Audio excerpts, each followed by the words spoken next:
From the Conference Center in Salt Lake City, Utah. Diretamente do Centro de Conferências em Salt Lake City, Utah, esta é a sessão da tarde de sábado da Conferência Geral Anual número 193 de A Igreja de Jesus Cristo dos Santos dos Últimos Dias, com oradores selecionados entre os líderes da igreja. A música para esta sessão será apresentada por um coro combinado da Universidade de Brigham Young. Esta transmissão é um serviço público fornecido pela Bounville Distribution. É proibida qualquer reprodução, gravação, transcrição ou outro uso deste programa sem autorização por escrito. O presidente Henry B. Eyring, segundo conselheiro na primeira presidência da igreja, dirigirá esta sessão.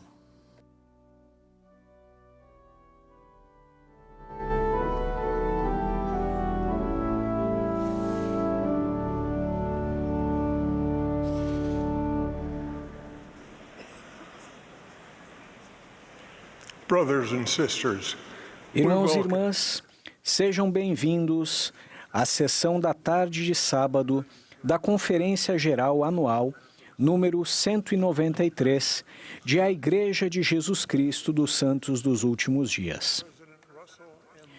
O presidente Russell M. Nelson, que preside esta conferência, pediu-me que dirigisse esta sessão.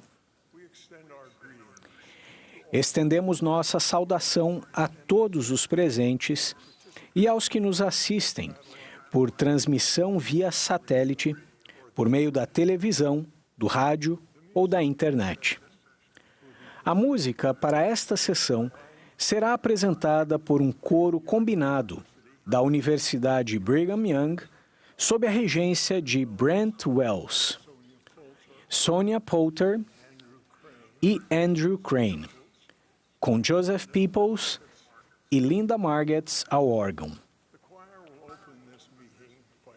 O coro dará início a esta reunião cantando Que Firme Alicerce. A oração de abertura será oferecida pelo elder Alan R. Walker, dos 70.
Our dear Father in heaven, we Nosso bow our querido Pai heads Celestial, nós baixamos nossa cabeça em gratidão a Ti pela bênção de nos reunir hoje, especialmente com seus líderes, irmãos e irmãs da igreja. Somos gratos pelo Teu firme e seguro alicerce, que é o nosso Salvador Jesus Cristo. Somos gratos pelo sacrifício expiatório. Gratos por profetas, videntes e reveladores, pelo presidente Russell M. Nelson, pelos seus ensinamentos e a maneira que ele nos ajuda a saber e conhecer o caminho e permanecer no caminho certo. Por favor, nos abençoe para que consigamos, ao apoiar nossos líderes, fazê-lo com um coração humilde. Para que façamos tudo o que pudermos para apoiar os seus líderes na igreja e viver cada palavra e colocar em prática cada palavra que aprendermos nessa conferência. Por favor, abençoe aqueles que deram mensagens hoje, que se prepararam e buscaram inspiração, para que pudesse nos inspirar, nos ajudar a edificar o nosso testemunho em Ti e edificar a Tua igreja hoje. Oramos em favor do Elder e da Sister Holland, para que eles fiquem bem. Nós o amamos. Por estas coisas oramos, no sagrado nome de Jesus Cristo. Amém.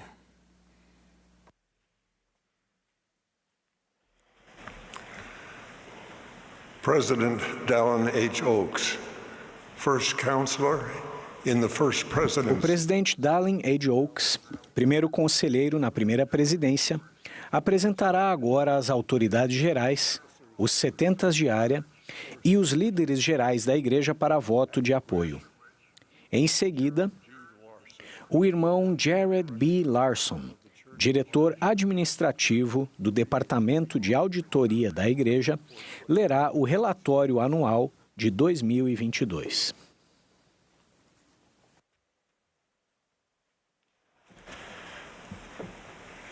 Brothers and sisters, Irmãos e irmãs, terei o privilégio de apresentar-lhes as autoridades gerais, os 70 de área e os líderes gerais da Igreja para voto de apoio. Por gentileza, expressem seu voto de modo costumeiro, onde quer que estejam. Caso alguém se oponha a quaisquer dos nomes propostos, pedimos que entre em contato com seu presidente de estaca. É proposto que apoiemos Russell Marion Nelson como profeta, vidente e revelador e presidente de a Igreja de Jesus Cristo dos Santos dos Últimos Dias. Dallin Harris Oaks como primeiro conselheiro na primeira presidência e Henry Benyon Eyring como segundo conselheiro na primeira presidência. Os que forem a favor, manifestem-se. Se alguém se opuser, manifeste-se. É proposto que apoiemos Dallin H. Oaks como presidente do Quórum dos 12 Apóstolos e M. Russell Ballard como presidente em exercício do Quórum dos 12 Apóstolos. Os que forem a favor, manifestem-se. Se alguém se opuser, manifeste-se. É proposto que apoiemos como membros do Quórum dos 12 Apóstolos M. Russell Ballard, Jeffrey R. Holland, Dieter F. Uchtdorf, David A. Bednar, Quentin L. Cook, D. Todd Christofferson, Neil L. Anderson, Ronald A. Resband, Gary E. Stevenson, Dale G. Renland, Garrett W. Gong e Ulisses Soares. Os que forem a favor, manifestem-se. Se alguém se opuser, manifeste-se. É proposto que apoiemos os conselheiros na primeira presidência e o quórum dos 12 apóstolos como profetas, videntes e reveladores. Os que forem a favor, manifestem-se. Se alguém se opuser, manifeste-se pelo mesmo sinal. Os seguintes 70 autoridades gerais serão desobrigados de sua designação e receberão a condição de emérito a partir de 1º de agosto de 2023. Os élderes Benjamin de Hoyos, Kazuhiko Yamashita e Juan A. Uceda. Os que desejam expressar gratidão a esses irmãos e às suas esposas e familiares por seus anos de serviço dedicado por todo o mundo, manifestem-se levantando a mão. Os seguintes 70 de área foram desobrigados de suas designações a partir de hoje: J. Kimo Esplin e Alan T. Phillips. Os que quiserem se juntar a nós e expressar gratidão por seu excelente serviço, manifestem-se. Somos gratos aos demais 70 de área que concluíram seu serviço no último ano, cujos nomes podem ser encontrados no site da Igreja. Os que quiserem se juntar a nós e expressar gratidão a esses irmãos por seu serviço abnegado, manifestem-se. Entrando em vigor imediatamente, desobrigamos os irmãos Ahmad S. Corbett e Bradley Ray Wilcox, que serviam como primeiro e segundo conselheiros na Presidência Geral dos Rapazes. Os que quiserem juntar-se a nós e expressar gratidão a esses irmãos por seu serviço, manifestem-se. Desobrigamos a Presidência Geral das Moças, entrando em vigor a partir de 1º de agosto de 2023. Bonnie H. Corden como presidente, Michelle D. Craig como primeira conselheira e Rebecca L. Craven como segundo conselheira. Os que quiserem se juntar a nós e expressar gratidão a essas irmãs por seu dedicado serviço, manifestem-se.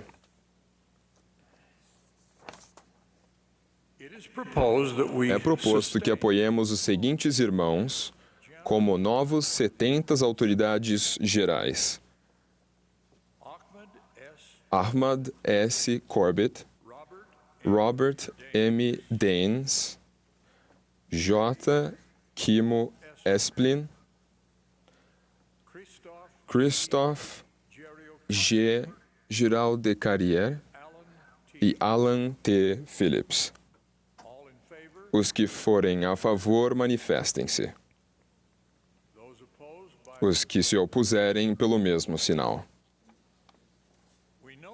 Ressaltamos que 61 novos 70 de área foram apoiados durante as reuniões de liderança da Conferência Geral na quinta-feira, 30 de março, e anunciados no site da Igreja posteriormente. Nós os convidamos a apoiar esses irmãos em suas novas designações. Os que forem a favor, por favor, manifestem-se. Se alguém se opuser, manifeste-se pelo mesmo sinal.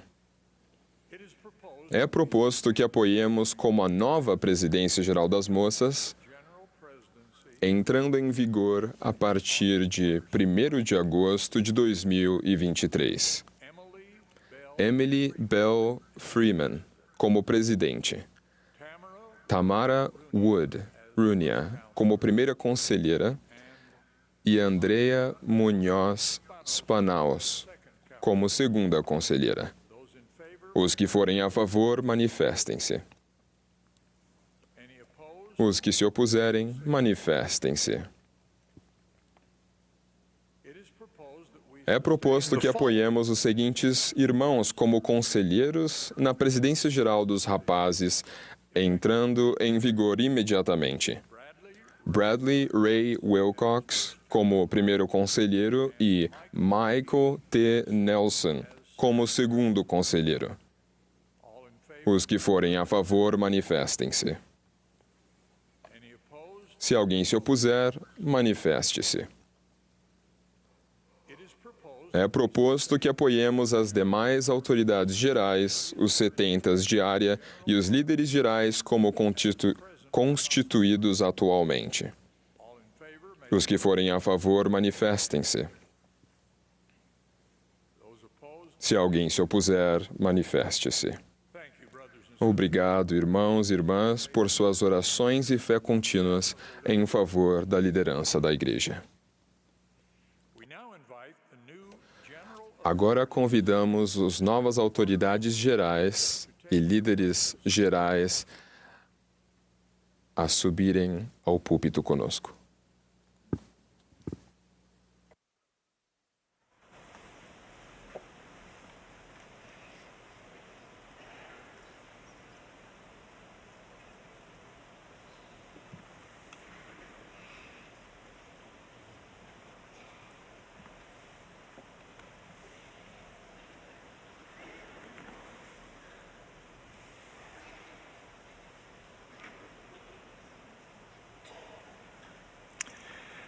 As announced, Jared B. Larson will now read the church audit Como report. anunciado, o Elder Larson vai ler o relatório de auditoria do ano de 2022.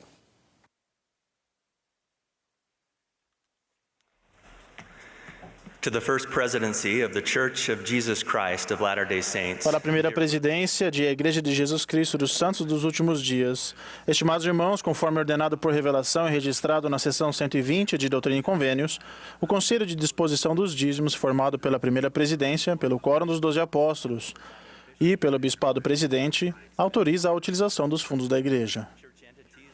Os departamentos da Igreja fazem uso desses fundos de acordo com os orçamentos, as normas e os procedimentos aprovados. A auditoria da Igreja, que é formada por profissionais credenciados e que atua de modo independente de todos os outros departamentos e entidades da Igreja, tem a responsabilidade de realizar auditorias com o propósito de garantir razoável segurança quanto às contribuições recebidas, às despesas feitas e à proteção dos recursos da Igreja. Com base nas auditorias realizadas, a opinião dos auditores da Igreja é que todos os aspectos materiais, as contribuições recebidas, as despesas e os recursos da Igreja no ano de 2022 foram registrados e administrados de acordo com as devidas práticas contábeis e com as normas e os orçamentos aprovados pela Igreja. A Igreja segue as práticas ensinadas a seus membros de se manter dentro do orçamento, evitar dívidas e economizar para momentos de necessidade. Respeitosamente, Departamento de Auditoria da Igreja, Jared B. Larson, diretor administrativo.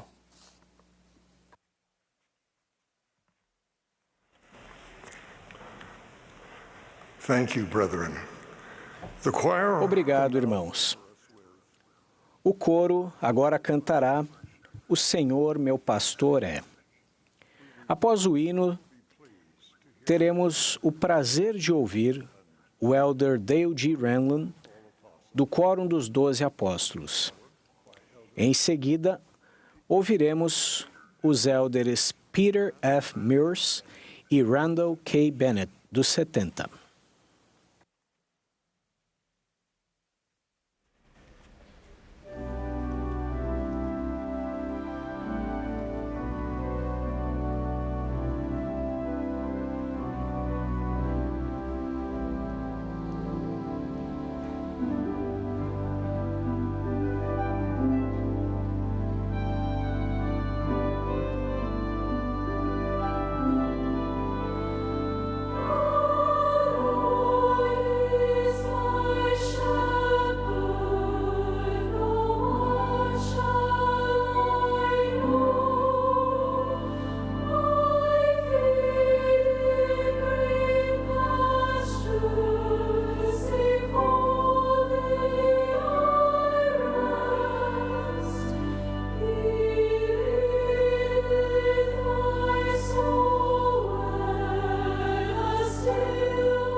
Last November, I had the Em novembro privilege do ano passado, tive o privilégio de dedicar o Templo de Belém, Brasil.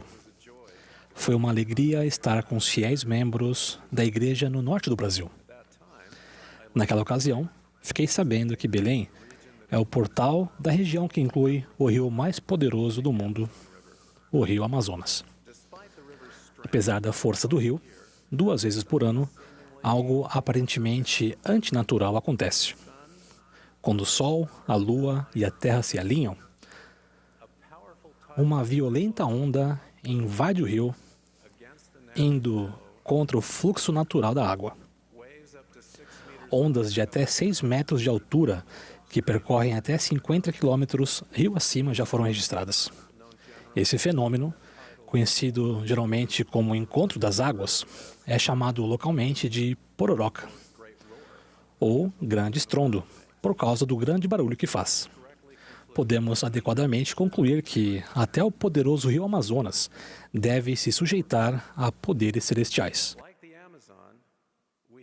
Assim como o rio Amazonas, temos um fluxo natural para a nossa vida. Temos a tendência de fazer o que nos parece natural. Como o rio Amazonas, com a ajuda celestial, podemos fazer coisas que geralmente não faríamos. Afinal, não é natural que sejamos humildes, mansos ou dispostos a submeter nossa vontade a Deus. Mas somente quando fazemos essas coisas podemos ser transformados, voltar a viver na presença de Deus e alcançar nosso destino eterno. Ao contrário do rio Amazonas, podemos escolher se nos sujeitaremos a poderes celestiais ou se seguiremos o fluxo. Ir contra o fluxo pode ser difícil. Mas quando cedemos ao influxo do Santo Espírito e nos despojamos do homem natural ou da mulher natural, podemos receber o poder transformador do Salvador em nossa vida, o poder de fazer coisas difíceis. O presidente Russell M. Nelson nos ensinou a fazer isso. Ele prometeu: cada pessoa que faz convênios em uma pia batismal e no templo e os guarda, recebe acesso ampliado ao poder de Jesus Cristo, a fim de nos levar para além da influência deste mundo decaído. Em outras palavras, podemos acessar o poder de Deus, mas somente quando nos conectarmos a Ele por meio de convênios sagrados. Antes de a Terra ser criada, Deus estabeleceu os convênios como um mecanismo pelo qual nós, seus filhos, poderíamos nos unir a Ele. Com base em uma lei eterna e imutável, Ele especificou as condições inegociáveis pelas quais somos transformados, salvos e exaltados.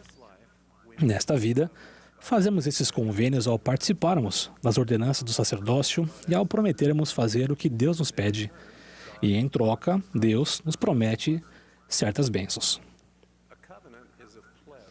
Um convênio é um compromisso para o qual devemos nos preparar, um compromisso que devemos entender claramente e honrar de maneira absoluta. Fazer um convênio com Deus é diferente de se fazer uma promessa qualquer.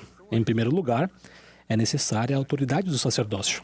Além disso, uma promessa fraca não tem a força de conexão que nos leva para além do fluxo natural. Fazemos um convênio somente quando pretendemos nos comprometer verdadeiramente a cumpri-lo. Nós nos tornamos filhos de Deus por convênio e herdeiros de seu reino, especialmente quando nos esforçamos para que o convênio seja uma parte central de nossa identidade. O termo caminho do convênio se refere a uma série de convênios pelos quais podemos nos chegar a Cristo e nos conectar a Ele. Por meio desse vínculo, proporcionado pelos convênios, temos acesso a seu poder eterno. O caminho começa com fé em Jesus Cristo e arrependimento, seguido do batismo e do Espírito Santo e do recebimento do Espírito Santo.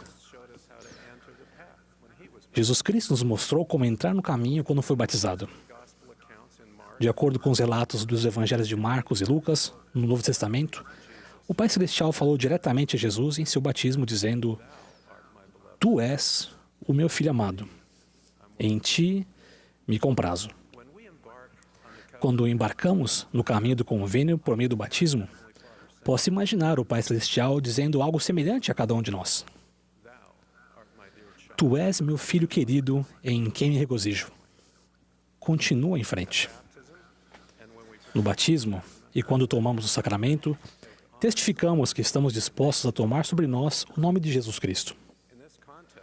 Nesse contexto, vamos nos lembrar do seguinte mandamento do Velho Testamento: não tomarás o nome do Senhor teu Deus em vão.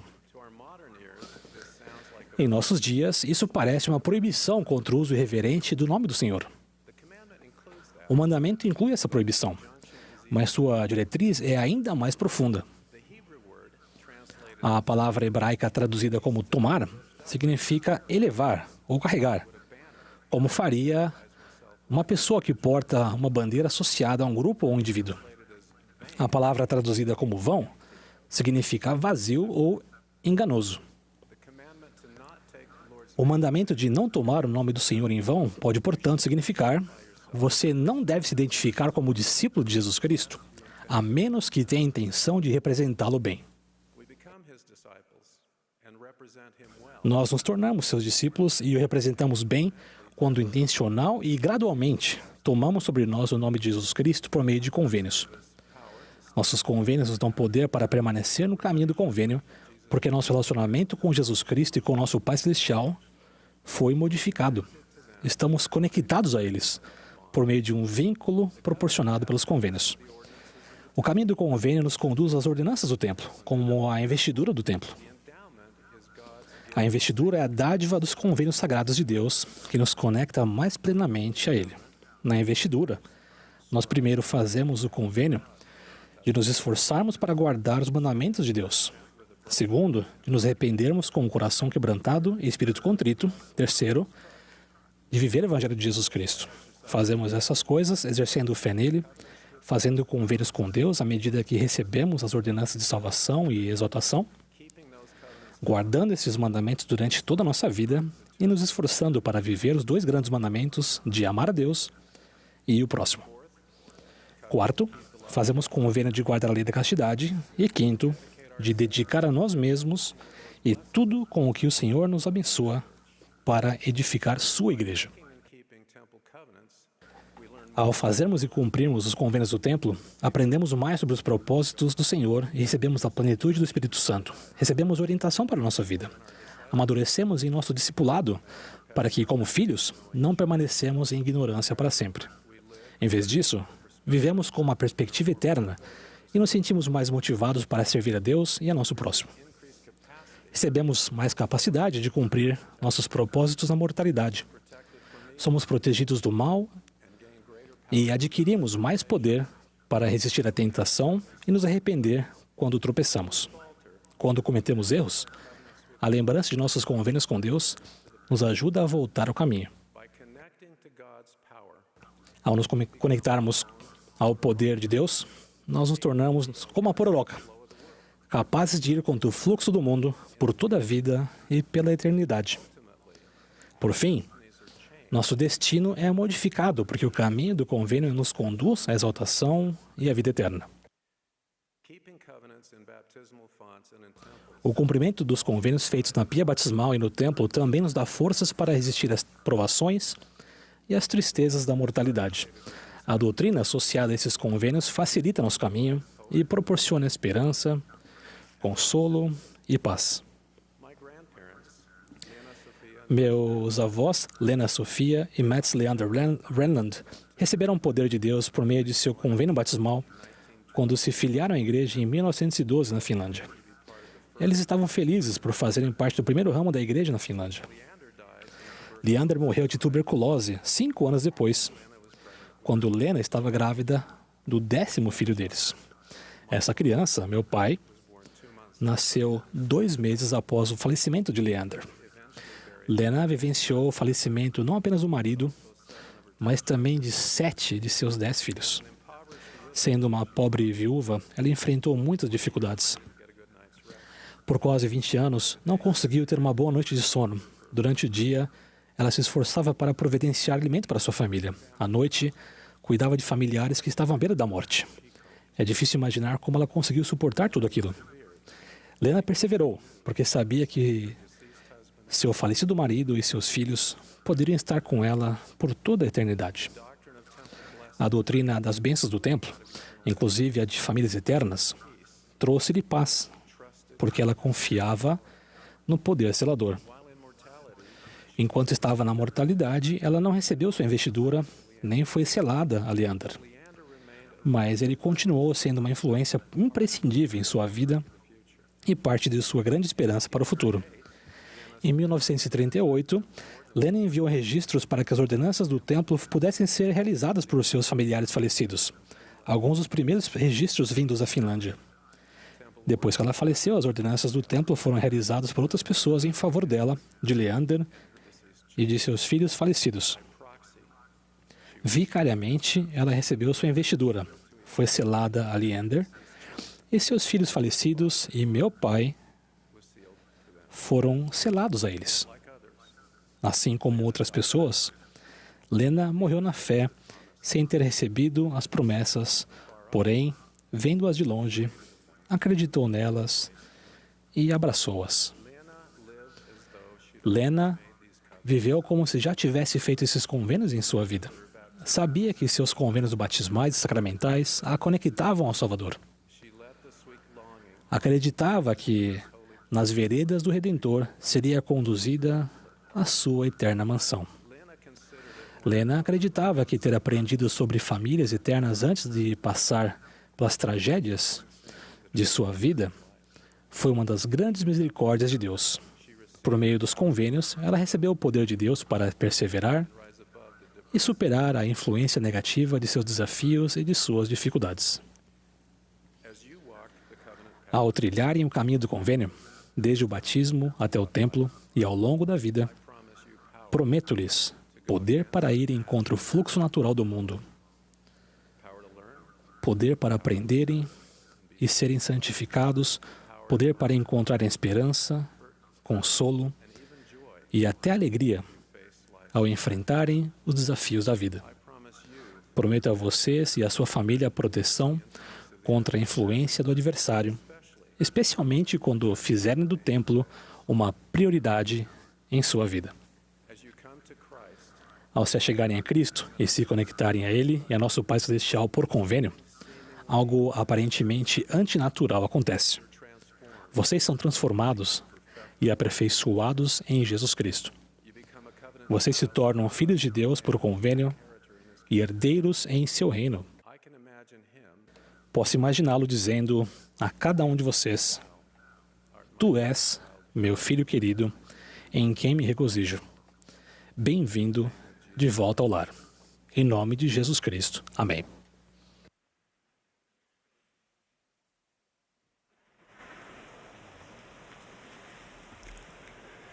Moroni promises that if we read the Book of Mormon and then ask God... Moroni promete que se lermos o livro de Mórmon e depois perguntarmos a Deus, o Pai Eterno, com um coração sincero, com intenção e tendo fé em Cristo se Ele é verdadeiro, Deus manifestará a verdade dele pelo poder do Espírito Santo.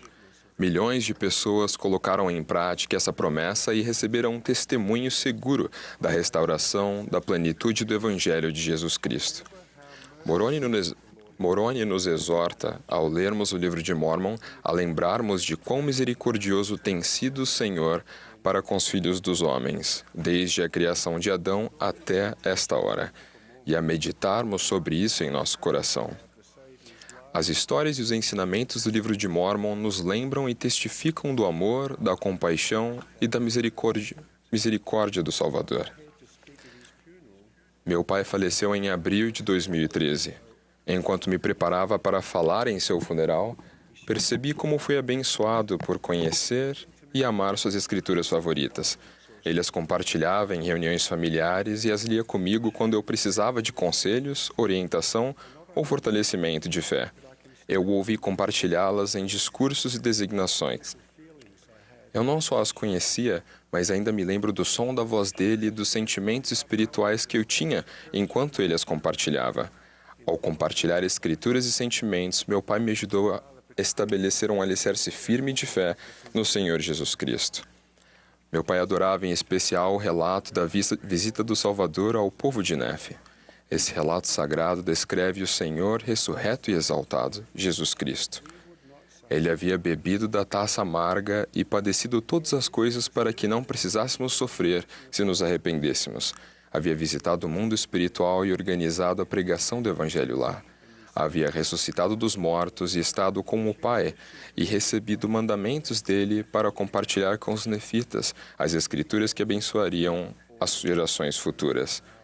Ele havia sido exaltado e havia atingido todo o seu poder e capacidade eterna. Podemos aprender com cada detalhe de seus ensinamentos. Em 3 Nef 11, lemos sobre como o Salvador desceu do céu para ensinar aos nefitas que ele era Jesus Cristo, de quem os profetas testificaram que viria ao mundo. Ele declarou ser a luz do mundo e que havia glorificado o Pai ao tomar sobre si os pecados do mundo.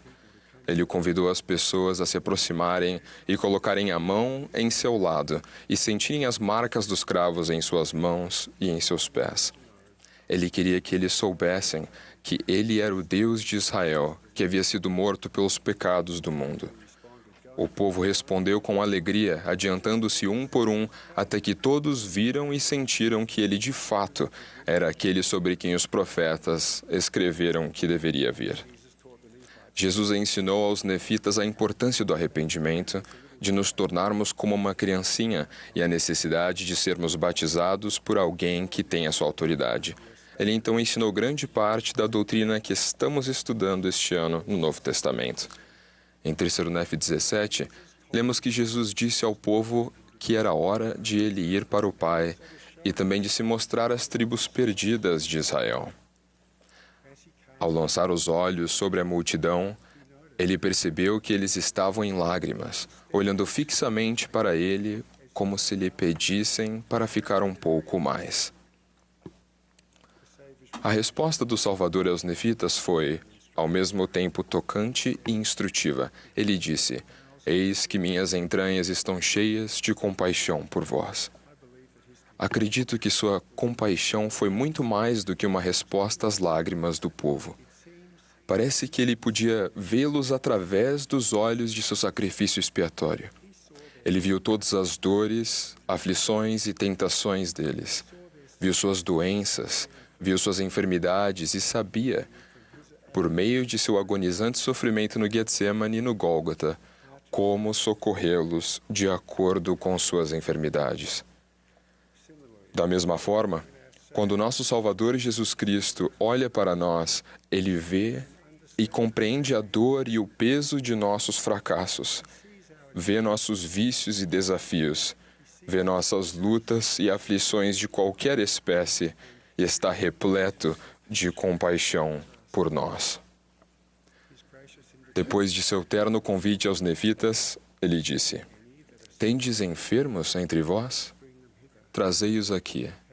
Há entre vós coxos, ou cegos, ou aleijados, ou mutilados, ou leprosos, ou atrofiados, ou surdos, ou pessoas que estejam aflitas de algum modo? Trazei-os aqui, e eu os curarei, porque tenho compaixão de vós. Minhas entranhas estão cheias de misericórdia." E o povo adiantou-se com todos aqueles que estavam aflitos de qualquer forma, e ele curou a todos à medida que foram conduzidos à sua presença. Em 1990, vivíamos na pequena cidade de Sally, em Vitória, Austrália. Estávamos alegremente ocupados com compromissos familiares, com a igreja e com o trabalho. Em um belo sábado de verão, pouco antes do Natal, decidimos visitar alguns parques e nossa praia favorita.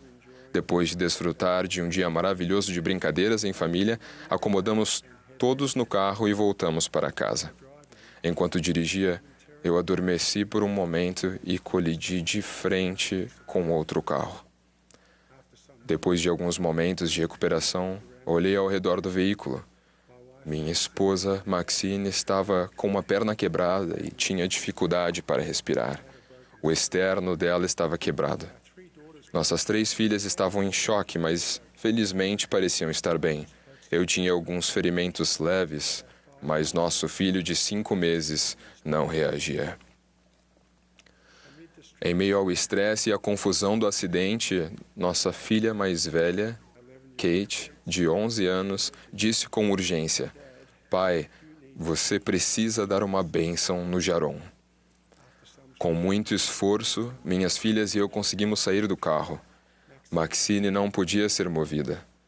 Com cuidado, peguei Jaron, depois deitei-me de costas no chão, coloquei-o gentilmente sobre meu peito e dei-lhe uma bênção do sacerdócio. Quando a ambulância chegou, cerca de 40 minutos depois, Jaron estava consciente.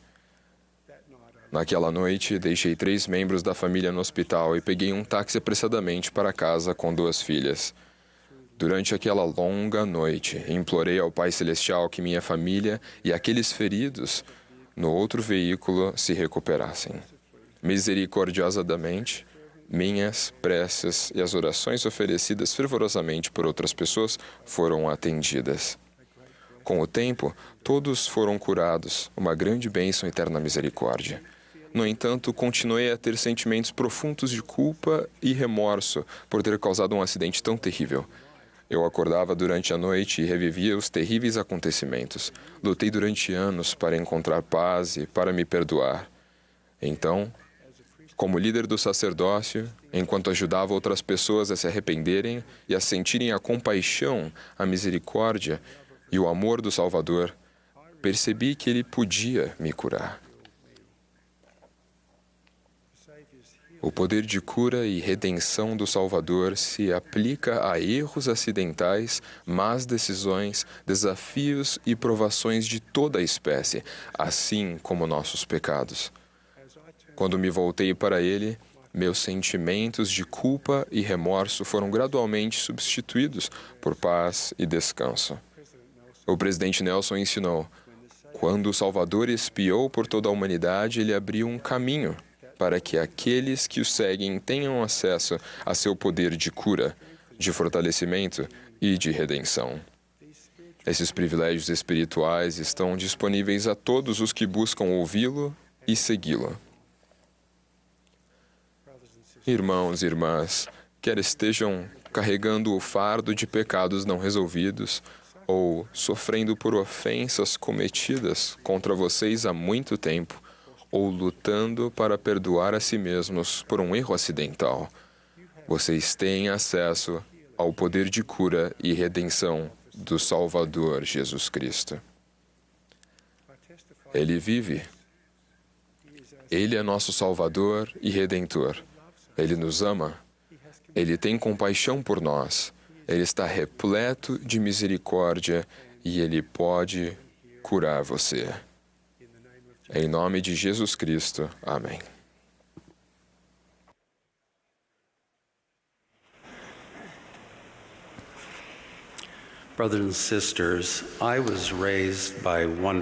Irmãos e irmãs, fui criado por pais maravilhosos que amavam e ensinavam fielmente o Evangelho aos seus filhos. Infelizmente, meus amados pais tiveram dificuldades no casamento por muitos anos. Eu era uma criança da primária quando me disseram que meus pais provavelmente se divorciariam algum dia e que meus irmãos e eu precisaríamos escolher com qual deles iríamos morar. Por causa disso, sofri com forte ansiedade por muitos anos. No entanto, um presente do meu Pai Celestial acabou mudando tudo para mim. Minha bênção patriarcal. Aos 11 anos, cada vez mais preocupado com o relacionamento de meus pais, desejei profundamente receber minha bênção patriarcal. Eu sabia que meu Pai Celestial me conhecia profundamente e também as minhas circunstâncias específicas. Sabia também que eu receberia a orientação dele. Logo após completar 12 anos, recebi minha bênção patriarcal. Isso foi há mais de meio século, mas me lembro vividamente dessa experiência sagrada. Felizmente, temos orientação inspirada sobre as bênçãos patriarcais no Manual Geral da Igreja. Todo membro da Igreja batizado e digno tem direito a receber uma bênção patriarcal, a qual lhe proporcionará a orientação inspirada do Pai Celestial. O membro deve ter maturidade suficiente para compreender o significado e a natureza sagrada da bênção e compreender as doutrinas básicas do Evangelho. O ideal é que o membro seja jovem o suficiente, uma vez que ainda vai tomar muitas decisões importantes na vida. Os líderes do sacerdócio não devem estabelecer uma idade mínima para que o membro receba a bênção patriarcal. Cada bênção patriarcal é sagrada, confidencial e pessoal. A pessoa que recebe a bênção patriarcal deve entesourar suas palavras, ponderá-las e viver de modo a ser digna de receber as bênçãos prometidas nesta vida e na eternidade.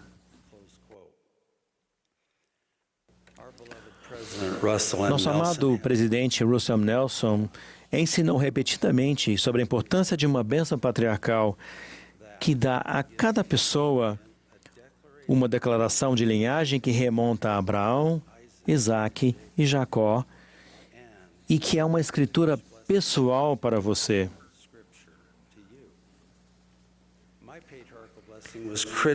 Minha bênção patriarcal foi extremamente importante para mim quando eu era jovem, por vários motivos. Primeiro, por meio do poder do Espírito Santo, ela me ajudou a compreender a verdadeira identidade eterna. Quem eu realmente era e quem poderia me tornar. O que me ajudou a saber, como o presidente Nelson ensinou, que eu era um filho de Deus, um filho do convênio e um discípulo de Jesus Cristo. Eu sabia que meu Pai Celestial e o Salvador me conheciam e me amavam e que estavam pessoalmente envolvidos em minha vida. Esse conhecimento me ajudou a ter o desejo de me aproximar deles e aumentar minha fé e confiança neles. Um amigo querido que se filiou à igreja quando era um jovem adulto disse: "Quando o patriarca colocou as mãos sobre minha cabeça e falou meu nome, tudo mudou. Não apenas naquele momento, mas pelo resto da minha vida. Imediatamente senti que pelo poder com que ele falava, eu era conhecido de maneira íntima e profunda. As palavras que ele falou penetraram todo o meu ser. Eu sabia que o meu Pai Celestial me conhecia profundamente. Saber quem eu realmente era me ajudou a entender e desejar fazer o que Deus esperava de mim. Essa compreensão me levou a estudar os convênios que fiz e as bênçãos prometidas no convênio de Deus com Abraão. E ela me trouxe uma perspectiva eterna que me inspirou a guardar mais plenamente meus convênios. Estudei minha bênção patriarcal com frequência, muitas vezes diariamente, o que me ajudou a sentir a influência consoladora e orientadora do Espírito Santo e a reduzir a ansiedade ao seguir seus sussurros. Isso aumentou meu desejo de convidar ativamente a luz, a verdade e o Espírito Santo, estudando minhas escrituras, orando diariamente e procurando estudar e seguir mais diligentemente os ensinamentos do profeta e dos apóstolos de Deus. Minha bênção patriarcal também me ajudou a ter o desejo de ser mais submisso à vontade de meu Pai Celestial, e esse foco me ajudou a sentir alegria, apesar de minhas circunstâncias pessoais. Recebi força espiritual todas as vezes que estudei minha bênção patriarcal. Quando meus pais finalmente se divorciaram, minha bênção patriarcal, como ensinou o presidente Thomas S. Monson, tornou-se um tesouro pessoal precioso e inestimável, ou seja, uma liahona pessoal. Peço que não me entendam mal, eu não era perfeito, eu cometi todos os tipos de erros, mas minha bênção patriarcal me ajudou e meu companheiro de missão me confirmou isso, minha companheira eterna confiou isso de mim e ainda continua a cometer esses erros, mas minha bênção patriarcal me ajudou a ter o desejo de agir melhor e ser melhor. Estudar com frequência a minha bênção patriarcal aumentou meu desejo de resistir à tentação. Também me ajudou a ter o desejo e a coragem de me arrepender. O arrependimento tornou-se cada vez mais um processo consolador.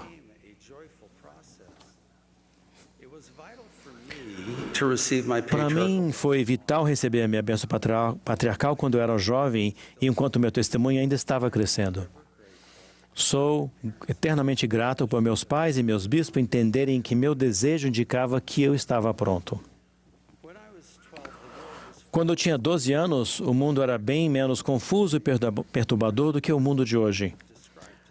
O presidente Nelson descreveu o hoje como a época mais complicada da história do mundo. Um mundo saturado pelo pecado e egoísta. Felizmente, nossos jovens de hoje são muito mais maduros do que eu era aos 12 anos. Eles também têm decisões extremamente importantes a tomar enquanto são jovens. Eles também precisam saber quem realmente são e que Deus os ama e os conhece perfeitamente. Nem todos vão desejar sua bênção patriarcal como eu. Oro para que os membros que ainda não receberam a bênção patriarcal procurem em espírito de oração saber quando vão estar prontos. Prometo que se você se preparar espiritualmente, sua experiência, assim como a minha, será sagrada para você. Também oro para que aqueles que já receberam sua bênção patriarcal a estudem e a valorizem. Ter valorizado minha bênção patriarcal enquanto era jovem me abençoou com coragem quando estava desanimado, com consolo quando estava com medo, com paz quando me sentia ansioso, com esperança quando me sentia sem esperança e com alegria quando eu mais precisava. Minha bênção patriarcal ajudou a aumentar minha fé e confiança em meu Pai Celestial e meu Salvador. Também me ajudou a aumentar meu amor por eles e ainda ajuda. Testifico que a bênção patriarcal fornece orientação inspirada do Pai Celestial. Presto meu testemunho da realidade viva de nosso Pai Celestial e seu Filho Jesus Cristo, que nos conhecem, nos amam e desejam nos abençoar.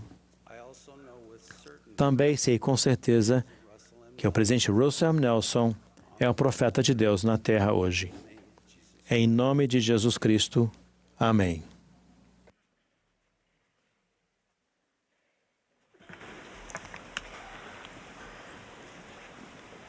As directed, the congregation will join the choir. Ao sinal do regente, o coro e a congregação cantarão juntos Jesus, minha luz.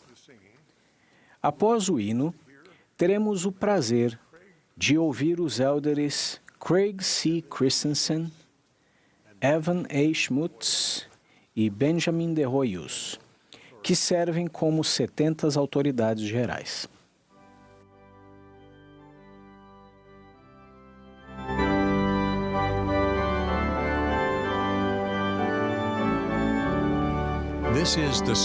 Esta é a sessão da tarde de sábado da Conferência Geral Anual número 193 de A Igreja de Jesus Cristo dos Santos dos Últimos Dias.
Durante seu ministério mortal, o Salvador demonstrou grande compaixão por todos os seus filhos, especialmente por aqueles que estavam sofrendo ou que haviam se afastado.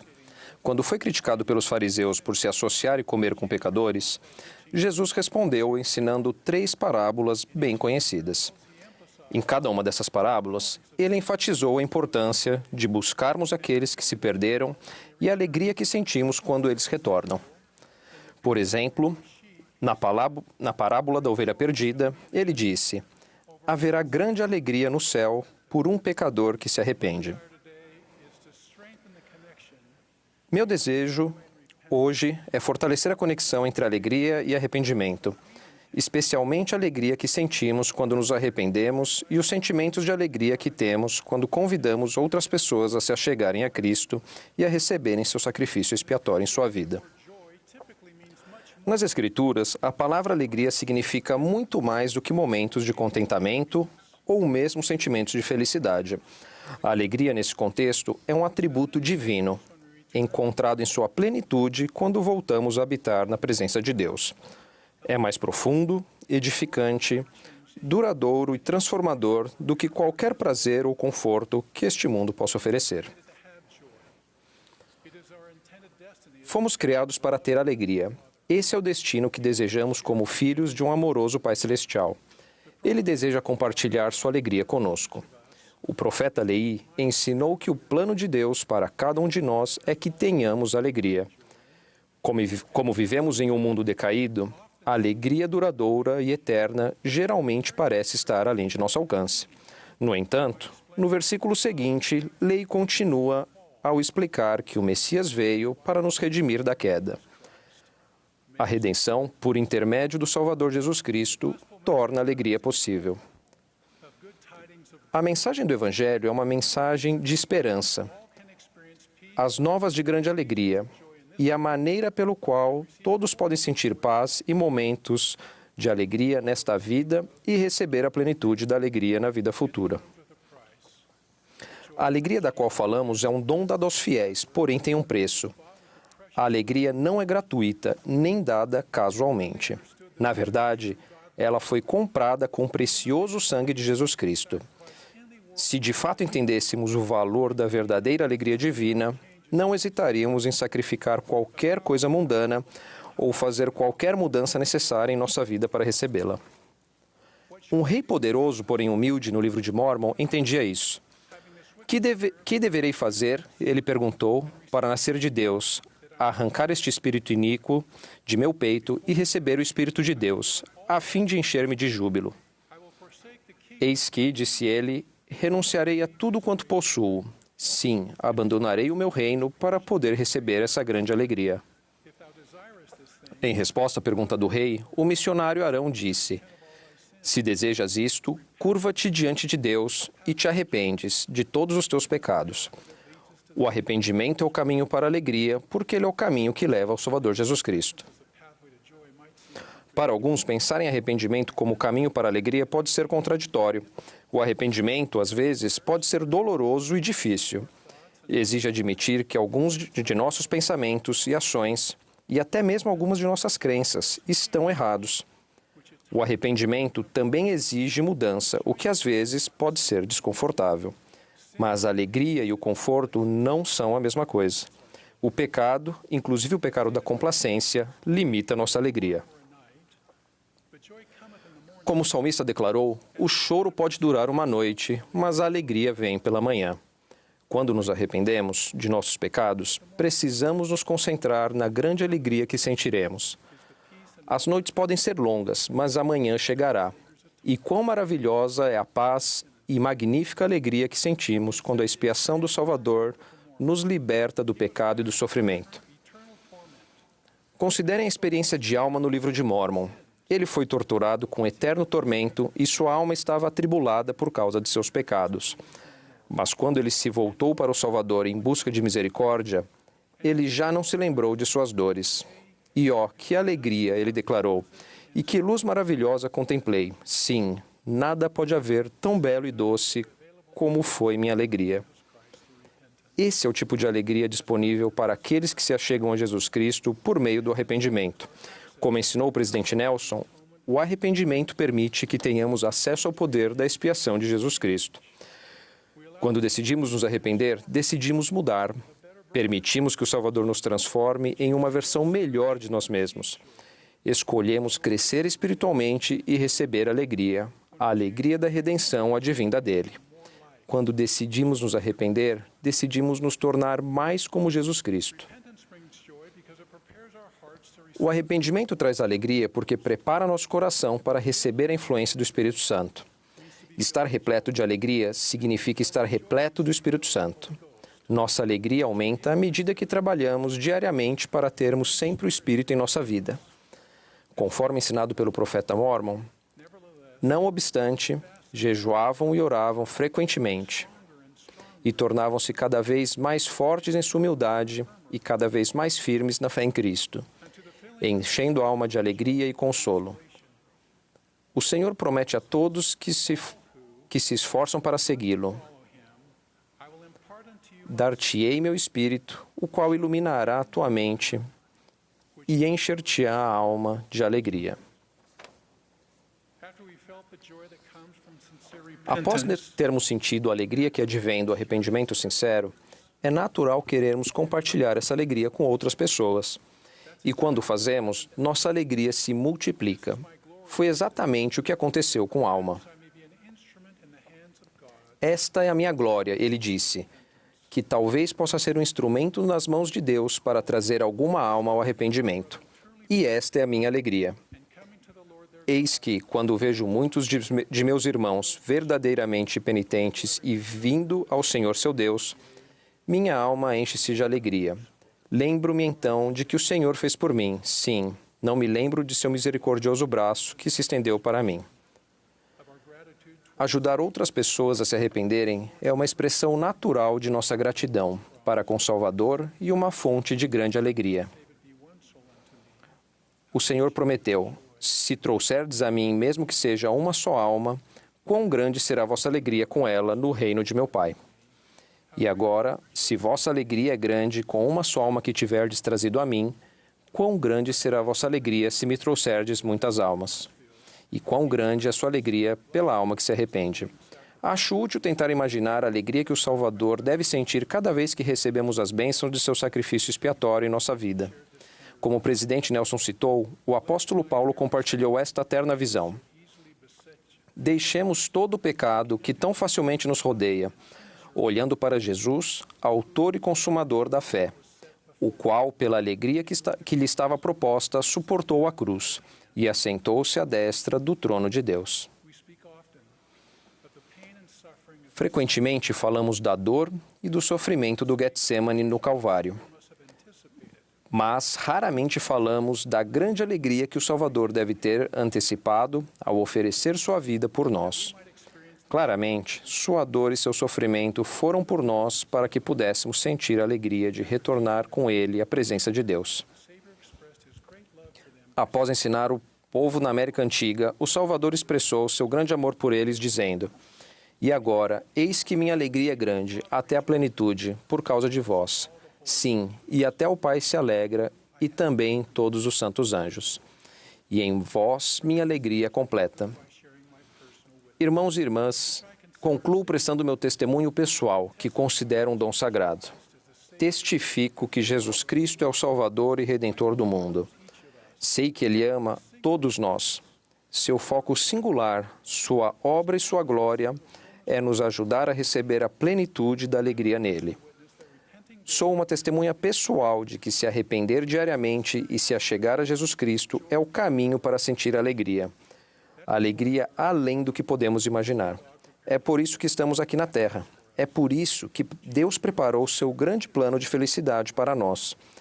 Jesus Cristo verdadeiramente é o caminho e a verdade e a vida, e o único nome debaixo do céu pelo qual o homem possa ser salvo no reino de Deus. Presto testemunho dessas coisas no nome sagrado de Jesus Cristo. Amém.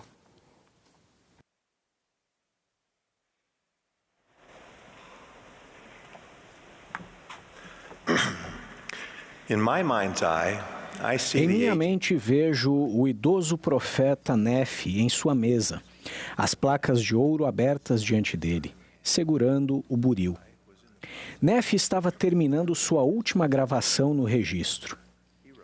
Ele escreveu: "E agora, meus amados irmãos, ponho fim às minhas palavras."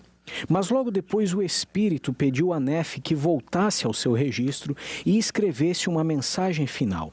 Sob a poderosa influência do Espírito Santo, esse grande profeta pegou novamente seu buril e escreveu: "Portanto, as coisas que escrevi me bastam, exceto algumas palavras que devo dizer sobre a doutrina de Cristo." Somos eternamente gratos por aquelas poucas palavras e pelo Espírito ter compelido Nefe a escrevê-las. O Tratado de Nefe sobre a doutrina de Cristo é um tesouro para aqueles que com ele se banqueteiam. Contém uma visão do batismo do Salvador e a voz do Filho, convidando todos a segui-lo e a fazer as coisas que o viram fazer. Contém o testemunho de Nefe de que aqueles que com fé em Cristo arrependerem-se sinceramente de seus pecados e seguirem o Salvador às águas do batismo, receberão o Espírito Santo. Ouvimos também a voz do Pai prestando testemunho: "Sim, as palavras do meu amado são verdadeiras e fiéis. Quem perseverar até o fim, esse será salvo." O presidente Russell M. Nelson enfatizou a importância singular da doutrina de Cristo durante um discurso aos líderes de missão recém-chamados. Mais do que qualquer outra coisa, queremos que nossos missionários tenham a doutrina de Cristo gravada em seu coração, enraizada na medula de seus ossos. Pregar meu evangelho resume os 5 elementos da doutrina de Cristo. Nele lemos: convidamos as pessoas a chegarem-se a Cristo, ajudando-as a receber o Evangelho restaurado por meio da fé em Jesus Cristo e em sua expiação, do arrependimento, do batismo, de se receber o dom do Espírito Santo e de perseverar até o fim. Mas a importância da doutrina de Cristo não é apenas para os missionários. E ela é muito mais profunda do que uma mera repetição sumária de seus 5 elementos principais. Ela abrange a lei do Evangelho. Ela é o grande plano para a vida eterna. Se quisermos aceitar o convite do presidente Nelson de ter a doutrina de Cristo enraizada na medula de nossos ossos, devemos aprofundar nossa conversão ao Senhor por meio de estudo, oração, uma vida fiel e arrependimento contínuo. Devemos convidar o Espírito Santo a gravar a doutrina de Cristo nas tábuas de carne do nosso coração, tão profunda e permanentemente quanto foi gravada por Nefe nas placas de ouro. Em outubro passado, o presidente Nelson perguntou: "O que significa vencer o mundo?" Ele disse: "Significa que confiamos mais na doutrina de Cristo do que nas filosofias dos homens." A palavra confiança foi definida como firme credibilidade no caráter, habilidade, força ou veracidade de alguém ou algo. Esse alguém é Jesus Cristo e esse algo é sua doutrina. Então, de que modo a confiança intencional na doutrina de Cristo mudaria a maneira como vivemos nossa vida? Se confiarmos na doutrina de Cristo, confiaremos em Cristo o suficiente para vivermos de acordo com cada uma de suas palavras. Por toda a nossa vida, faremos um estudo sobre Jesus Cristo, seu ministério, seus ensinamentos e sua expiação infinita. Estudaremos suas promessas e as condições sob as quais elas são concedidas. Ao estudarmos, ficaremos repletos de mais amor pelo Senhor. Se confiarmos na doutrina de Cristo, nós nos dirigiremos a nosso Pai Celestial todos os dias, por meio de humilde e secreta oração, na qual podemos expressar gratidão pela dádiva de seu Filho e por nossas bênçãos. Podemos orar pela companhia do Espírito Santo, que nos concede revelação, orar para alinhar nossa vontade a dele e refletir sobre nossos convênios e renovar nosso compromisso de cumpri-los. Podemos orar para apoiar nossos profetas, videntes e reveladores e expressar amor por eles. Orar pelo poder purificador do perdão ou por força para resistir à tentação. Eu os convido a fazer da oração uma prioridade em sua vida, buscando todos os dias melhorar sua comunicação com Deus. Se confiarmos na doutrina de Cristo, deixaremos de lado as coisas brilhantes do mundo, para que nos concentremos no Redentor do mundo.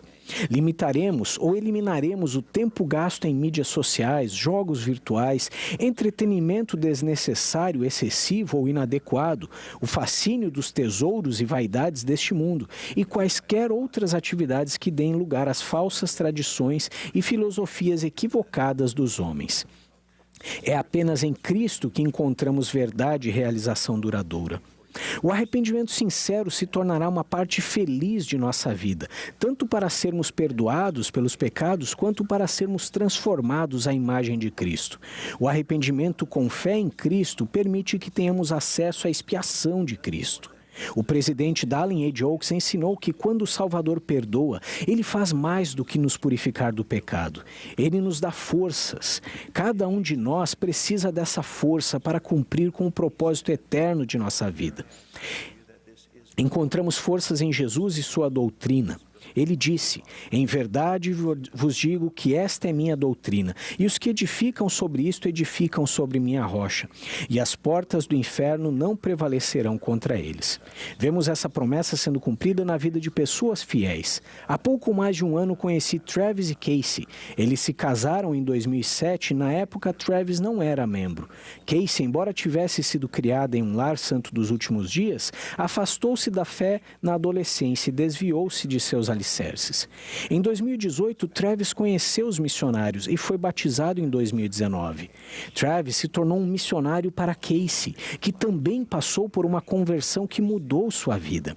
Eles foram selados no templo em setembro de 2020. Cerca de 2 anos após seu batismo, Travis foi chamado para servir no bispado. Ele tem uma doença rara que forma continuamente aglomerados de tumores em seus órgãos internos. Ele passou por muitas cirurgias para remover os tumores, mas a doença é incurável.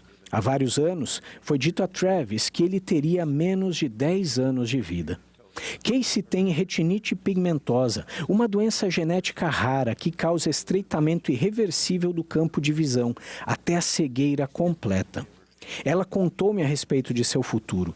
Previa um tempo não muito distante em que ficaria viúva, cega, sem sustento financeiro e sozinha para criar 4 filhos pequenos. Perguntei a ela como ela conseguiria lidar com um futuro tão sombrio. Ela sorriu serenamente e disse: nunca estive tão feliz ou esperançosa em minha vida. Temos as promessas que recebemos no templo. Travis agora é o bispo.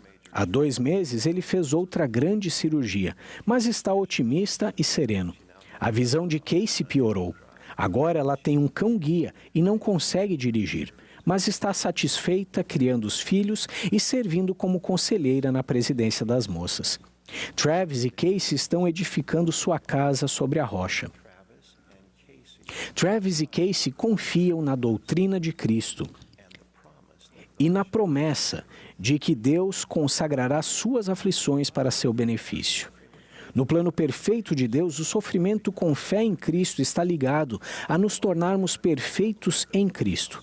Tal como o sábio da parábola que edificou sua casa sobre a rocha, quando a chuva cai, as enchentes vêm, os ventos sopram e batem na casa que Travis e Casey estão edificando. Ela não cai, pois está alicerçada sobre a rocha. Jesus não falou da possibilidade de chuva, enchentes e vento em nossa vida. Ele falou da certeza de que tempestades virão. A variável na parábola não é saber se as tempestades virão, mas como respondemos a seu amoroso convite de ouvirmos e fazermos o que ele ensinou. Não há outra forma de sobrevivermos. Quando construirmos nossa casa sobre o fundamento de um relacionamento com Cristo por convênio, estamos confiando na doutrina de Cristo e, ao nos achegarmos a Ele, temos sua promessa de vida eterna. As pessoas que confiam na doutrina de Cristo perseveram até o fim. Presto testemunho da existência real de Jesus Cristo. Testifico que Deus, nosso Pai, amou o mundo de tal maneira que enviou seu Filho para nos redimir do pecado e nos curar da tristeza. Testifico que ele chamou um profeta de Deus em nossa época, o presidente Russell M. Nelson, por meio de quem ele nos fala e nos guia. De todo o coração os convido a confiar na doutrina de Cristo e edificar sua vida sobre a rocha do Redentor. Ele nunca vai falhar com vocês. Em nome de Jesus Cristo, amém.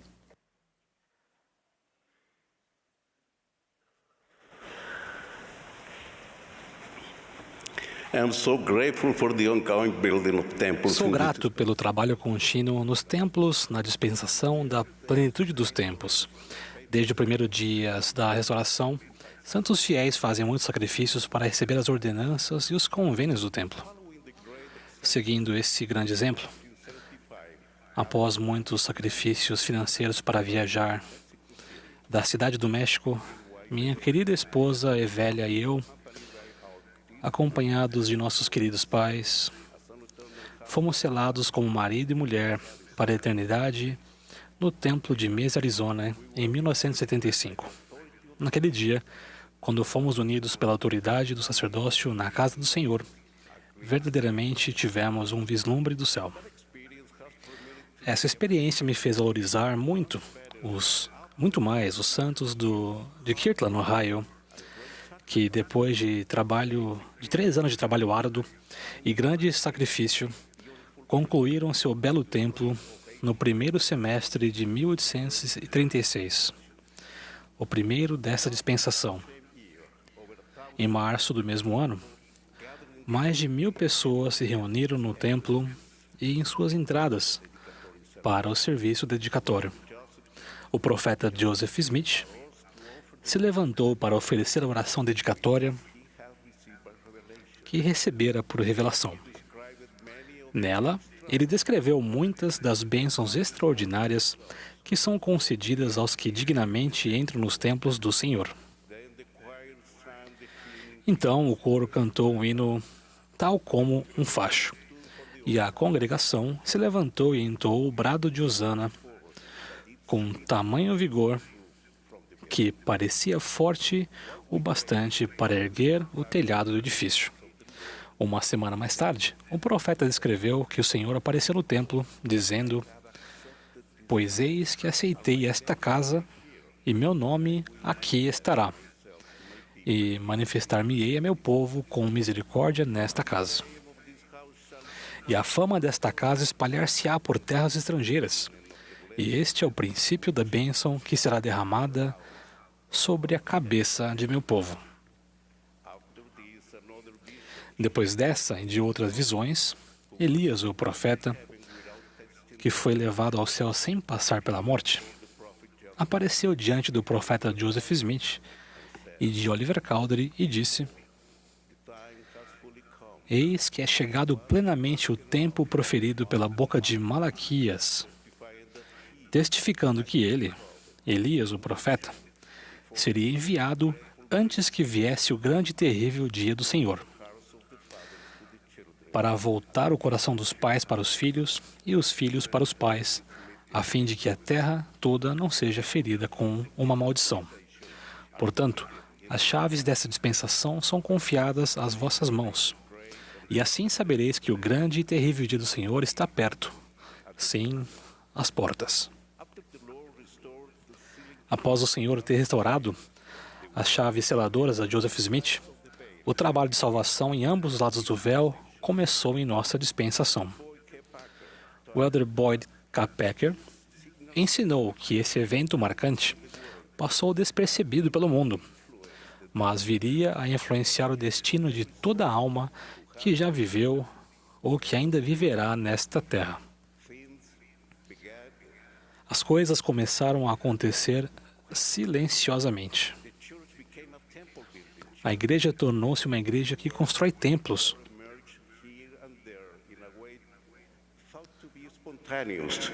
Surgiram em diversos lugares do mundo, de modo supostamente espontâneo, pessoas, organizações e sociedades interessadas na pesquisa genealógica.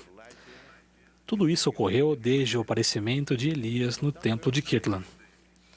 Desde aquele dia, 3 de abril de 1836, o coração dos filhos começou a voltar-se ao de seus pais. Depois disso, as ordenanças não foram mais temporárias, mas permanentes. O poder para selar estava conosco. Nenhuma autorização supera seu valor. Esse poder dá significado e duração eterna a todas as ordenanças realizadas com a devida autoridade, tanto para vivos quanto para mortos. Queridos irmãos e irmãs, a construção e o uso adequado dos templos tem sido, em qualquer dispensação, um sinal da verdadeira Igreja de Jesus Cristo. Após a dedicação do Templo de Salt Lake, em 1893, o presidente Wilford Woodruff incentivou os membros da Igreja a buscar os registros de seus antepassados e a fazer sua genealogia indo o mais longe possível nela, para levar nomes ao templo e realizar as ordenanças de salvação e exaltação. Um ano mais tarde, em 1894, o presidente Woodruff supervisionou a criação da Sociedade Genealógica de Utah. Um século depois, em 1994, o Elder Russell M. Nelson, na época membro do Quórum dos 12 Apóstolos, disse: "Os acontecimentos daquele ano histórico reuniram a pesquisa da história da família e o serviço no templo em um único trabalho dentro da igreja." Queridos irmãos e irmãs, o Senhor nos incentiva como membros de sua igreja a preservar nossa própria história da família, a aprender de nossos antepassados e a fazer os preparativos necessários para que eles recebam as ordenanças do Evangelho nos templos, para ajudá-los a progredir no caminho do convênio, o que vai abençoá-los com uma família eterna. Esse é o foco central do plano de nosso Pai Celestial: unir as famílias para esta vida e para a eternidade.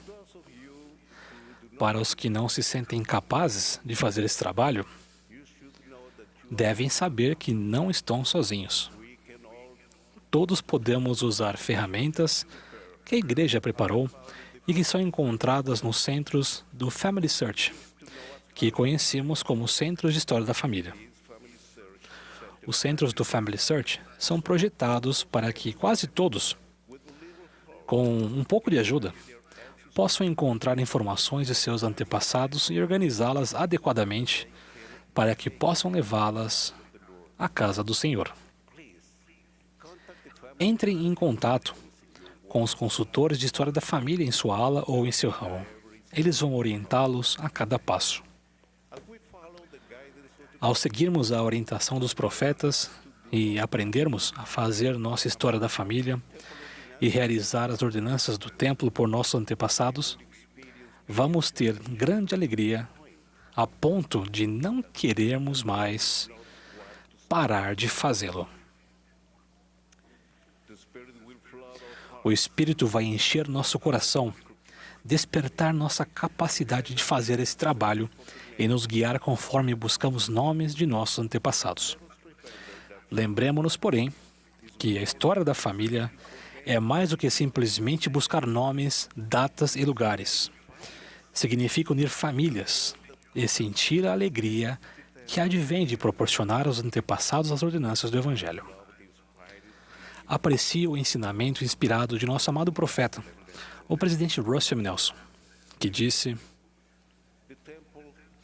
"O templo encontra-se no cerne do fortalecimento de nossa fé e de nossa força espiritual, porque o Salvador e sua doutrina são a essência do templo. Tudo o que é ensinado no templo, por meio de instrução e pelo Espírito, amplia nossa compreensão a respeito de Jesus Cristo. As ordenanças essenciais de Cristo nos unem a Ele por meio dos convênios sagrados do sacerdócio.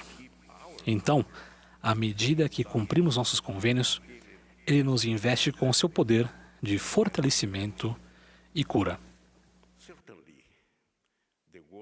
Certamente, O trabalho de templo e história da família constituem o mesmo trabalho na igreja.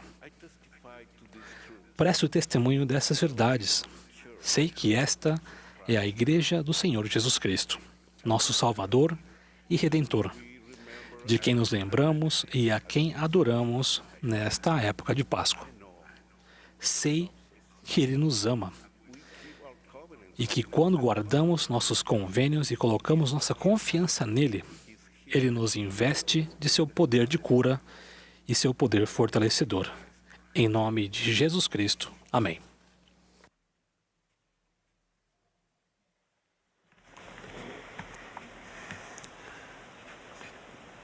We are grateful to all who have spoken this afternoon. Somos gratos a todos os que falaram nesta tarde e pela bela música apresentada pelo coro.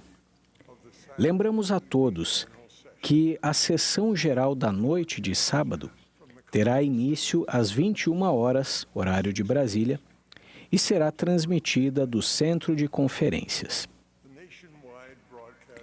A transmissão nacional do programa Música e Palavras de Inspiração acontecerá amanhã, das 12 horas e 30 minutos às 13 horas, horário de Brasília. A sessão da manhã de domingo da conferência terá início logo após a transmissão desse programa. O último orador desta sessão será o elder Dieter F. Uchtdorf, do Quórum dos 12 Apóstolos. Após suas palavras, o coro encerrará a reunião cantando "É tarde, a noite logo vem". A oração de encerramento será oferecida pela irmã Tracy Y. Browning, segunda conselheira na presidência geral da primária.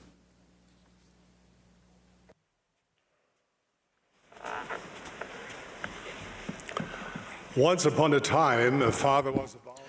Era uma vez um pai que estava prestes a sair à noite para uma reunião do bispado. Sua filhinha de 4 anos parou à sua frente, já de pijamas, segurando um exemplar do livro de histórias do livro de Mormon. "Por que você precisa ir para a reunião?" ela perguntou. "Porque sou conselheiro no bispado", ele respondeu. "Mas você é meu pai", protestou a filha. Ele se ajoelhou na frente dela e disse: "Meu docinho, eu sei que você quer que eu leia para você e ajude você a dormir, mas hoje preciso ajudar o bispo." A filha respondeu: "O bispo não tem um papai para ajudá-lo a dormir?"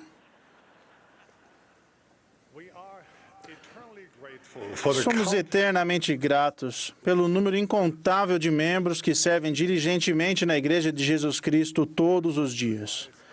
Seu sacrifício é verdadeiramente sagrado.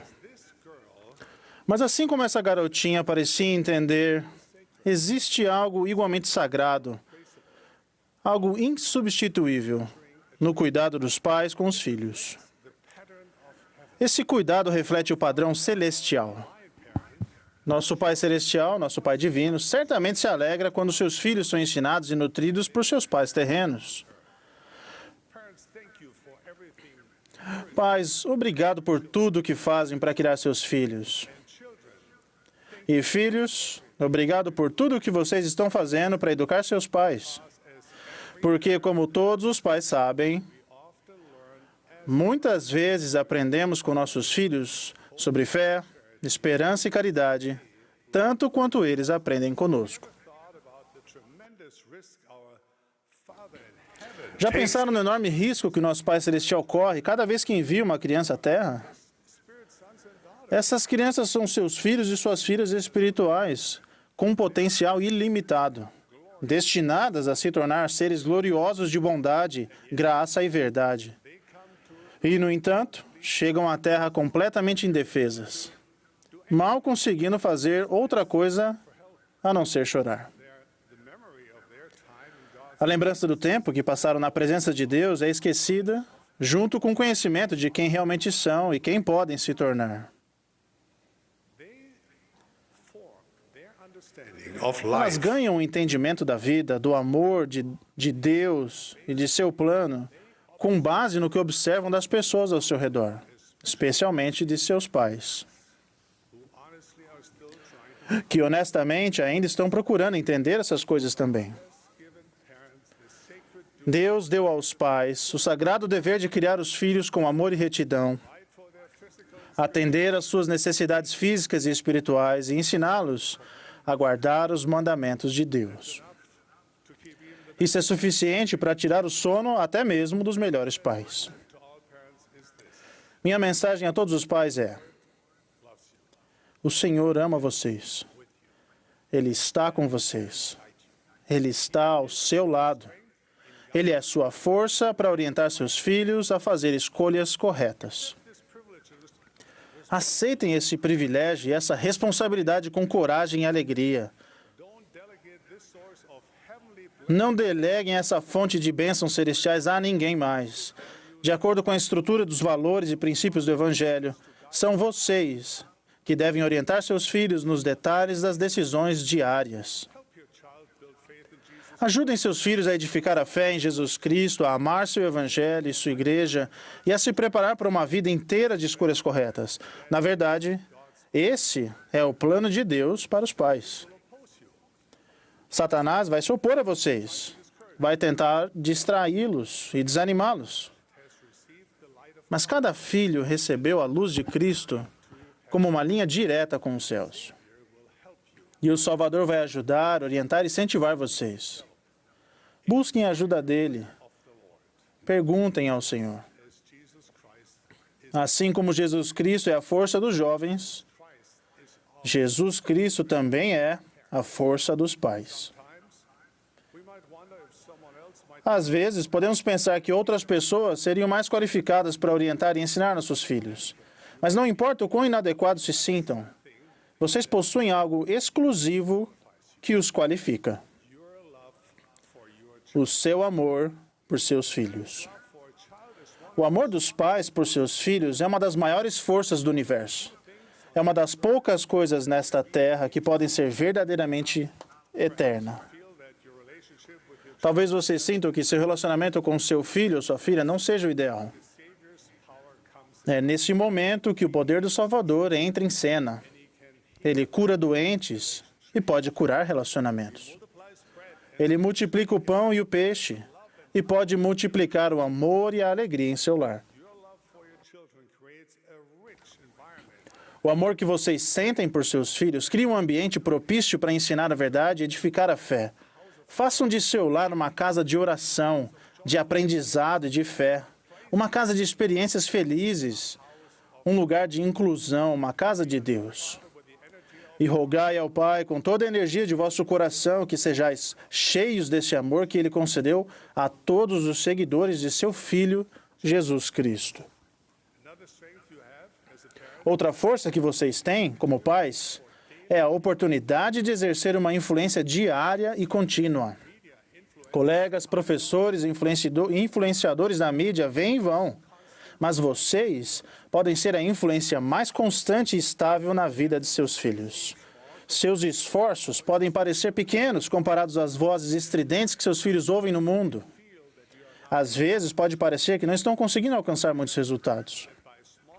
Mas lembrem-se de que, por meio de pequenos recursos, pode o Senhor realizar grandes coisas. Uma noite no lar, uma conversa sobre o Evangelho ou um bom exemplo talvez não mudem a vida de seu filho instantaneamente. Assim como uma gota de chuva não faz uma planta crescer imediatamente. Mas a consistência das coisas pequenas e simples, dia após dia, nutre muito melhor seus filhos do que uma inundação ocasional. Essa é a maneira do Senhor. Ele fala a vocês e a seus filhos com uma voz mansa e delicada, não com uma voz de trovão. Ele não curou Naamã por meio de alguma coisa grande, mas pelo ato simples e repetitivo de se lavar. Os filhos de Israel desfrutaram do banquete das codornizes no deserto, mas o que os manteve vivos foi o pequeno e simples milagre do maná, seu pão diário. Irmãos e irmãs, o pão de cada dia é melhor quando preparado e servido em casa. A fé e o testemunho são bem mais nutridos de maneira espontânea e natural, um passo de cada vez em situações pequenas e simples, no fluxo constante da vida diária. Cada momento é um momento de ensino. Cada uma de suas palavras e ações pode ser um guia para fazer escolhas. Talvez vocês não vejam imediatamente os efeitos de seus esforços, mas não desistam. Todas as coisas, porém, deverão realizar-se a seu tempo, disse o Senhor. Portanto, não vos canseis de fazer o bem, porque estáis lançando o alicerce de uma grande obra. Que obra poderia ser maior do que ajudar os preciosos filhos de Deus a aprender quem realmente são e edificar neles a fé em Jesus Cristo, em seu Evangelho e em sua igreja? Jesus Cristo abençoará e amplificará seus esforços consistentes. Outra maneira poderosa que o Senhor tem para apoiar os pais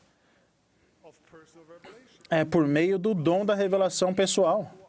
Deus está ansioso para derramar seu Espírito a fim de orientar os pais.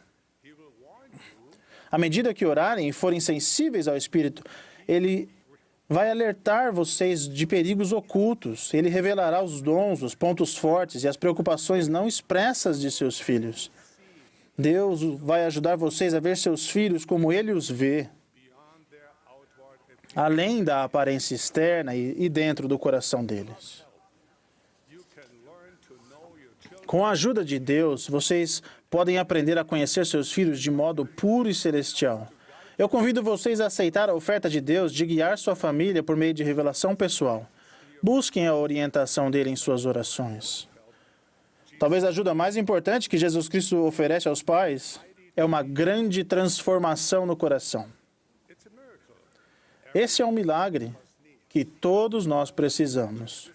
Por um instante, imaginem a seguinte situação. Vocês estão na igreja ouvindo um discurso sobre famílias. O orador descreve um lar perfeito e uma família ainda mais perfeita. O marido e a esposa nunca brigam. Os filhos só param de ler as Escrituras na hora de fazer a lição de casa. E a música Amai-vos uns aos outros está tocando no fundo. Antes que ele comece a falar que todos se juntam alegremente para limpar o banheiro, vocês já estão pensando: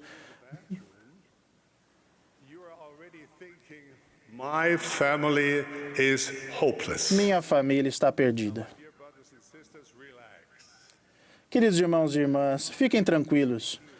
Todos aqui na congregação estão pensando a mesma coisa. Na verdade, todos os pais acham que não estão sendo bons o suficiente. Felizmente, existe uma fonte divina de ajuda para os pais: Jesus Cristo. Ele é a fonte de nossa vigorosa mudança no coração. Ao abrirem o coração para o Salvador e seus ensinamentos, Ele vai lhes mostrar suas fraquezas. Se confiarem em Cristo com um coração humilde, Ele fará com que as coisas fracas se tornem fortes. Ele é um Deus de milagres. Isso significa que vocês e sua família serão perfeitos? Não. Mas vocês se tornarão pessoas melhores. Por meio da graça do Salvador, aos poucos, vocês vão desenvolver mais dos atributos que os pais precisam: amor a Deus e a seus filhos, paciência, abnegação, fé em Cristo e coragem para fazer escolhas certas. Nosso esforço de edificar a fé em Jesus Cristo é centralizado no lar, concentrado no indivíduo e apoiado pela igreja. Além das Sagradas Escrituras e das palavras dos profetas, a Igreja do Salvador oferece muitos recursos para ajudar pais e filhos a fazer escolhas corretas. O livreto Força dos Jovens, um guia para fazer escolhas, não dá a vocês uma lista do que fazer e não fazer. Esse guia ensina verdades eternas para ajudar vocês a fazer escolhas centralizadas na vida e nos ensinamentos de Jesus Cristo. Leiam esse livro com seus filhos. Deixe que eles falem sobre ele. Ajudem seus filhos para que essas verdades divinas e eternas guiem suas escolhas. As conferências FSY são outro recurso maravilhoso. Espero que todos os jovens participem. Convido os jovens adultos solteiros a participar dessas conferências como mentores e consultores. Convido os pais a aproveitar o ímpeto espiritual que seus jovens trazem para casa quando voltam das conferências FSY. As crianças e os jovens da Igreja de Jesus Cristo dos Santos dos Últimos Dias têm professores, consultores e mentores. Vocês com frequência entram na vida de um jovem em um momento crucial para edificar e apoiar a fé e o testemunho. Alguns de vocês são jovens adultos, alguns nunca tiveram filhos. Seu alegre serviço aos filhos de Deus é sagrado para Ele. Meus queridos amigos, irmãos e irmãs, edificar a fé em um filho ou uma filha é parecido com ajudar uma flor a crescer. Vocês não podem puxar a haste para deixá-la mais alta, não podem abrir o botão para fazê-la florescer mais cedo, e não podem negligenciar a flor e esperar que ela cresça ou floresça espontaneamente. O que podem e devem fazer pela nova geração é provar um solo rico e nutritivo, com acesso à água corrente celestial. Removam as ervas daninhas e quaisquer coisas que bloqueiem a luz do sol. Criem as melhores condições possíveis para o crescimento. Pacientemente, permitam que a nova geração faça escolhas inspiradas e deixem que Deus opere seus milagres. O resultado vai ser mais bonito, mais deslumbrante, mais alegre do que qualquer coisa que vocês possam realizar sozinhos. No plano de nosso Pai Celestial, os relacionamentos familiares foram feitos para ser eternos. É por isso que vocês, como pais, nunca desistem, mesmo que não sintam orgulho do que já aconteceu no passado. Com Jesus Cristo, nosso Salvador e o Mestre que nos cura, sempre é possível um novo início. Sempre haverá esperança. Jesus Cristo é a força dos jovens. Jesus Cristo é a força dos pais. E Jesus Cristo é a força das famílias. Disso presto testemunho. Em nome de Jesus Cristo. Amém.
Our loving Father, Nosso amado Pai, com muita gratidão e humildade, oramos a Ti e agradecemos pelas palavras que foram proferidas hoje pela voz dos Teus profetas. Somos gratos por receber essas palavras com fé, pela inspiração do Espírito. Somos gratos por recebê-las em nosso coração. Por favor, Pai, nos ajude a abrir a nossa boca para compartilhar essas coisas com as outras pessoas. Por favor, torne o nosso coração mais fervoroso. Por favor, abençoe nossas mãos e nossos pés para que estejamos prontos para fazer a Tua obra e seguir as Tuas instruções. Nós Te amamos, Pai.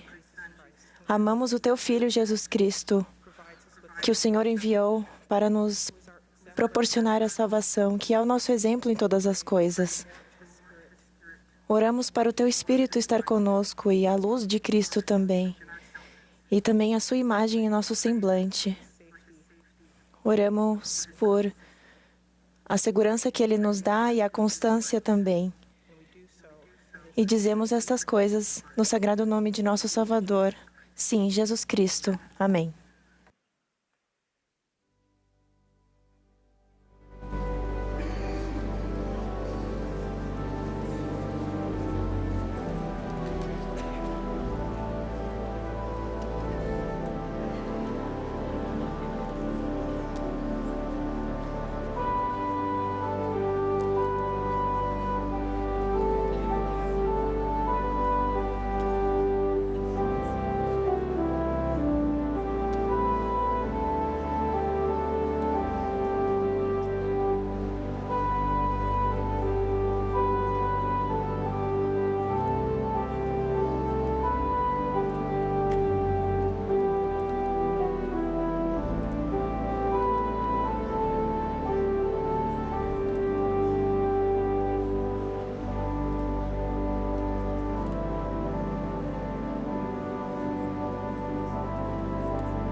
Essa foi a transmissão da sessão da tarde de sábado da Conferência Geral Anual número 193 de A Igreja de Jesus Cristo dos Santos dos Últimos Dias.